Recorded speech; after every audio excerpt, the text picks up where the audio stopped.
মন্ত্রণালয়ের দোষ। পুলিশের গ্রেফতারের সাথে আইন মন্ত্রণালয়ের কি সম্পর্ক? তো এগুলি তো আপনার মানে মনে হয় হয়তো আমাদের প্রতি বেশি প্রত্যাশা, বা আমাকে হয়তো আপনারা কেউ কেউ বেশি ভালোবাসেন, এই জন্য একটু বেশি প্রত্যাশা করা হয়। কিন্তু এটা তো আইন দ্বারা ডিফাইন্ড, অন্য মন্ত্রণালয়ের কাজ আমি করতে পারবো না। আসিফ ভাই, আপনি আমাদেরকে এত বোকা মনে করেন কেন? আমরা তো বোকা না। না আসিফ ভাই, সমস্ত গ্রেফতারের জন্য আপনাকে দোষারোপ দেওয়া হবে না, কিন্তু আপনি সেই সরকারের অংশ যেই সরকার বাংলাদেশে ফ্যাসিজম কায়েম করতে যাচ্ছে, নতুন ফ্যাসিজম, রাইট? তো আপনি সেই সরকারের অংশ, সুতরাং আপনার দায়ভার আপনি এড়াতে পারেন না। যখন কিনা আমরা মন খুলে ইউনূস সরকার সমালোচনা করতে চাই, যখন কিনা আবু সাইদের সমালোচনা করলে গ্রেফতার করা হয়, চাকরি হারাতে হয়, এখানে আইন মন্ত্রণালয়ের আইনের ক্ষেত্রে কোনো ভূমিকা নাই, তা তো বলা যাচ্ছে না। লালমনিরহাটের সেই ম্যাজিস্ট্রেটের অ্যারেস্টের পেছনে আইন মন্ত্রণালয়ের আইনের ক্ষেত্রে কোনো ভূমিকা নাই, পরোক্ষভাবে তাকে গ্রেফতারের কারণ হয়নি, তা তো আপনি বলতে পারেন না। আসিফ ভাই, এত বড় বোকা তো আমরা নই, এত গাধা আমরা নই আসিফ ভাই। তো আসিফ ভাই, আপনার কাছে আমার প্রশ্ন, এই যে আপনি 8 অগাস্ট পর্যন্ত যে আপনি সমন্বয়কারী বা আন্দোলনকারীদের কোন রকম গ্রেফতার করা যাবে না, তথাকথিত হয়রানি করা যাবে না, তাদের বিরুদ্ধে মামলা নেওয়া যাবে না, এটার কারণটা কি আসিফ ভাই? আন্দোলন একটা, সংগ্রাম একটা, নিজেকে ডিফেন্ড করা একটা, সন্ত্রাস আর একটা। এই সমন্বয়কারীদের নেতৃত্বে কি সন্ত্রাস কার্যক্রম চালানো হয়নি?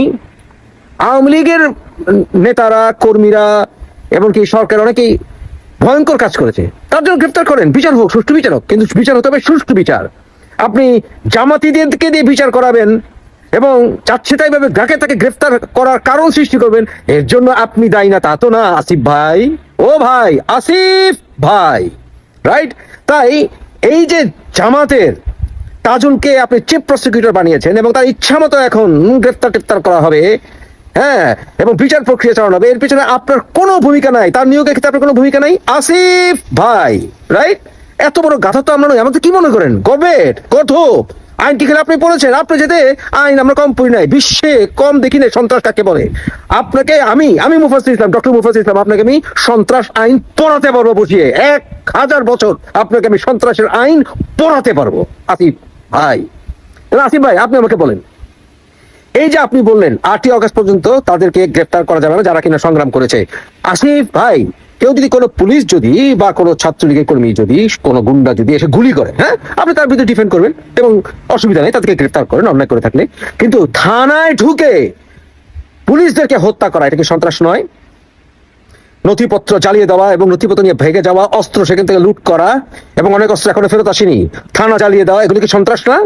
এগুলো সংগ্রাম না মুরব্বী, এটা সন্ত্রাস না আসিফ ভাই। এটা কি তাহলে?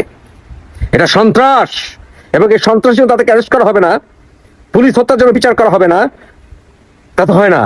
সমস্ত বাংলাদেশের সব পুলিশ অফিসাররা কি যারা মরেছে সবগুলি কি ছাত্রলীগ, সব পুলিশ লীগ? এর ভিতরে নিরস্ত্র নিরাপরাধ পুলিশ ছিল না? থানায় ঢুকে পুলিশকে হত্যা করা স্ট্রেট ফর সন্ত্রাস। সরকারের এই যে সকল যানবাহন জ্বালিয়ে দেওয়া স্ট্রেট সন্ত্রাস, স্ট্রেট সন্ত্রাস। কি আপনাকে আমি ডক্টর মুফাজ্জল ইসলাম বছর বছর সন্ত্রাস পড়াতে পারে? আপনি বলেছেন ছাত্রলীগকে ব্যান করতে হবে, কারণ ছাত্রলীগের কিছু নেতারা, কিছু কর্মীরা, কিছু গুন্ডারা তাণ্ডব ঘটিয়েছে। সত্য, হেলমেট পরেছে, হ্যাঁ সত্যি, কিছু তাণ্ডব ঘটেছে, অবশ্যই সত্যি, এদেরও সত্যি।